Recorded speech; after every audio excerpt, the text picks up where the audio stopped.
Hello, everyone. It's Cheryl from Hand and Healing for You. I want to turn on a light here. That's better. I want to talk with you today about the number of your house.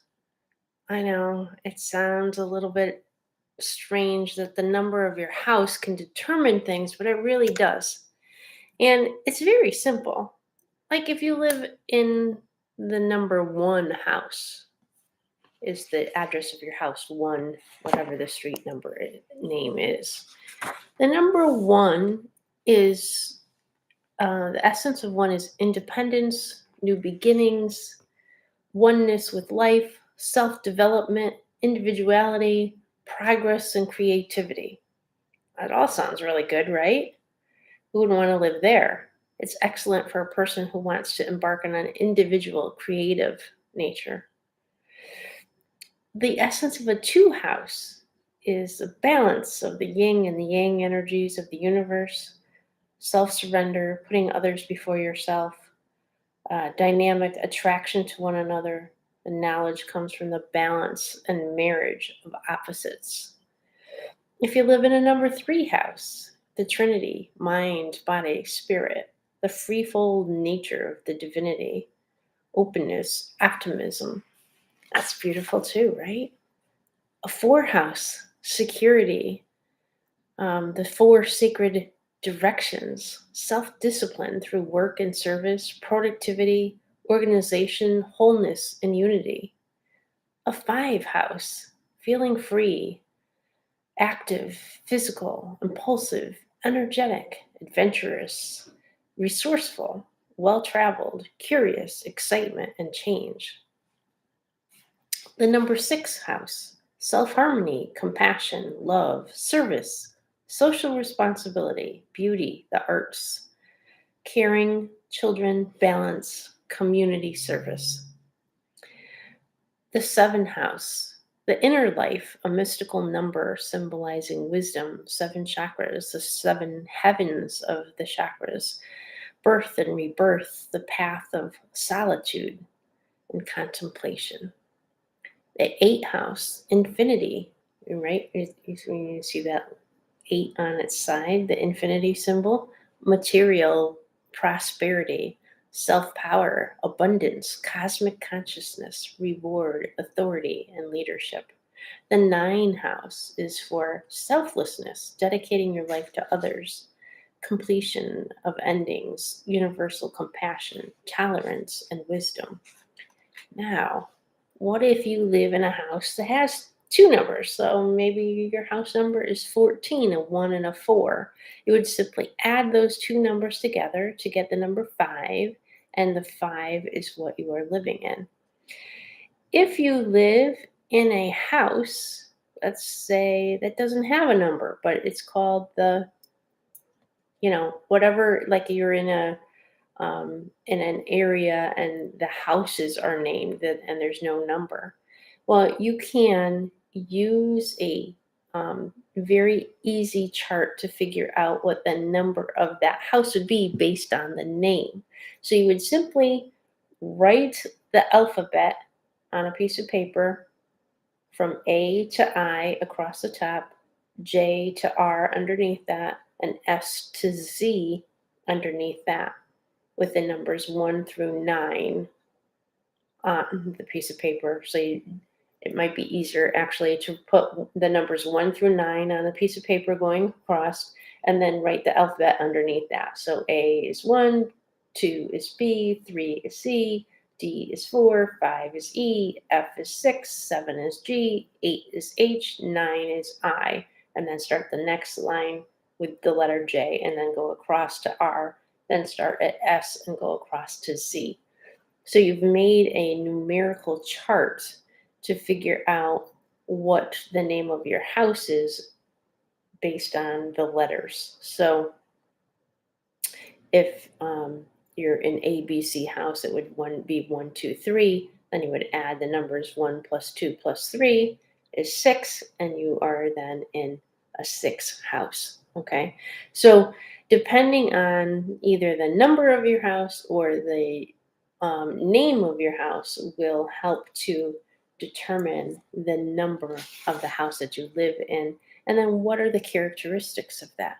So if you're living in a one house, it's really good if you're looking to be independent, for new beginnings, to be creative, for self development and oneness with your life, right?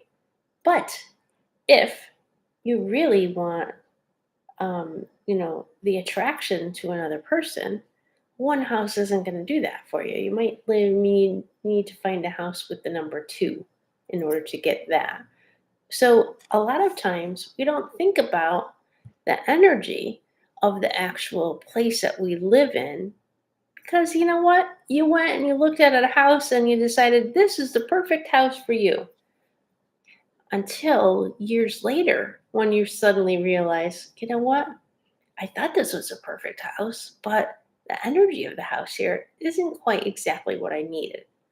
So think about, when you're looking at your new apartment or home that you're going to be living in, what is the number of the house? It says a lot about the person or the people that are going to be inside of it, and what the energy of the house will be. So I think it's funny because I live in a five house, and it is vibrant, alive, and ever changing. So I like that. That is part of my energetic makeup, I think, is to be able to say, oh, wow, this is great. Today I'm going to do this. And, tomorrow, I don't even know what tomorrow's going to bring. And I just kind of go with the flow of that. But it's fun for me. And I like that. So I like the energy of a five house. So d- depending on where you are living and what your goals are, may determine what it is that you're getting from your actual physical home. So I want to talk about moving into your new house, because when we moved here into my house, um, before the closing happened, I came into the house and I sat in the main room of the house, which I think everybody has what they feel like is the main room of the house. And for me, it's the living room. So I sat in the middle of this empty house in this living room before anything was brought in here. And I had a conversation with the house. And I just wanted to know, you know, when I leave and come into the house, I want to be able to greet you. I want to know, what is your name? The house is already ready for us to move in, but what is your name? How do I greet you? And you're saying this in your head, but you could say it out loud if there's no one else around you. And I heard the name Jethro. And I laughed. I'm like, Jethro? Why? Why Jethro?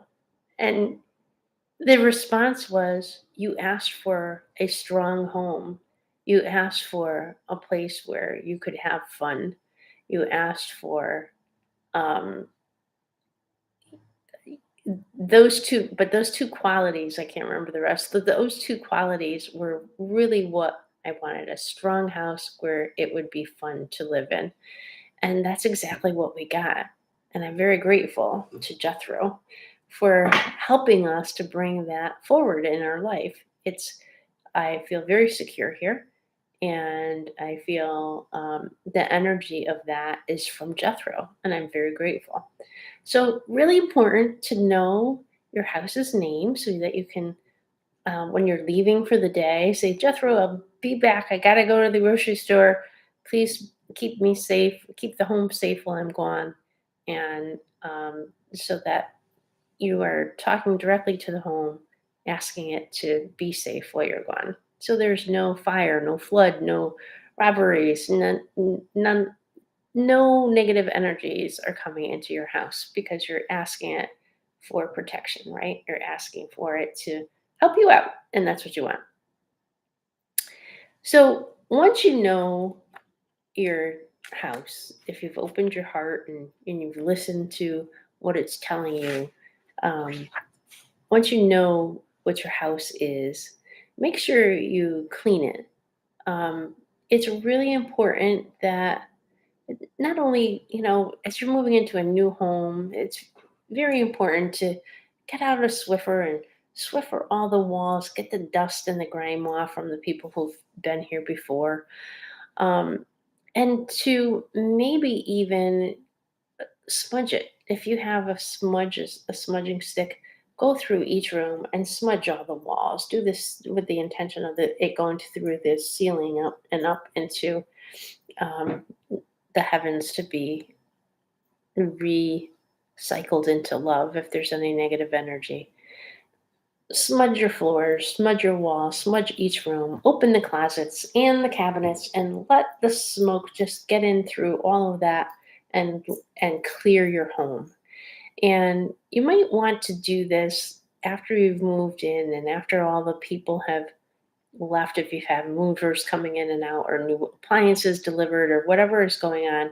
You may want to smudge again after they've left. And certainly at least once every change of the season, as well as after anyone has been ill. You want to smudge your house and get rid of that negative energy.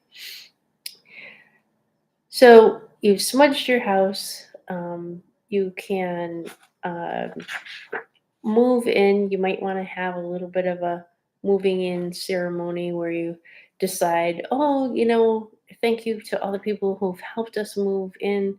And thank you to all of the construction workers who've built this house. Whether or not it's a new house doesn't matter, but it's there for you now. So thank the people that were there working on your home, and thank the materials that are surrounding you, right? The plaster, the ceilings, the floors, the nails that are holding it all together, the roof that's above you.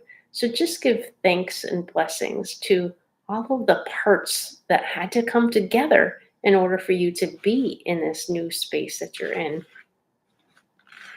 So I wanted to just talk a little bit about the the beginning of your house and how you can go about clearing it and making use of these energetic means. If you don't have smudge, what could you do instead? You could use a bell. A lot of people have bells, and you could go around and just jingle the bell and listen for the sound. The sound is going to tell you a lot. If it's clear, it'll be a nice, clear, high pitched sound. If it's not clear, it may sound kind of mm, almost dull, if you will.